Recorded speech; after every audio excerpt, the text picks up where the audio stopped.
তীব্র তাপদাহ সৃষ্টি হয়েছে, অনাবৃষ্টি চলছে।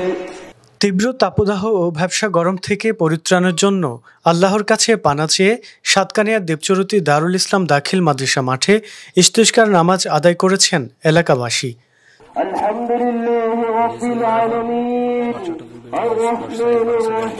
স্থানীয় তরুণ সমাজ ও এলাকাবাসীর উদ্যোগে এই নামাজ অনুষ্ঠিত হয়।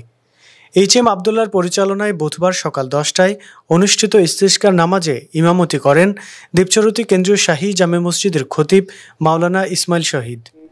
নামাজে মাদ্রাসার সুপার মাওলানা আব্দুস সালাম আজাদ, মাওলানা মুরাদুল ইসলাম, মাওলানা হারুন, নুরুল আমিন সহ এলাকার সর্বস্তরের মানুষ অংশগ্রহণ করেন। নামাজ শেষে দেশের উপর দিয়ে বয়ে চলা তীব্র দাবদাহ থেকে আল্লাহর কাছে পানা চাওয়া হয়। اللهم لك الحمد كله ولك الشكر كله ولك الفضل كله ولك الثناء كله بيدك الخير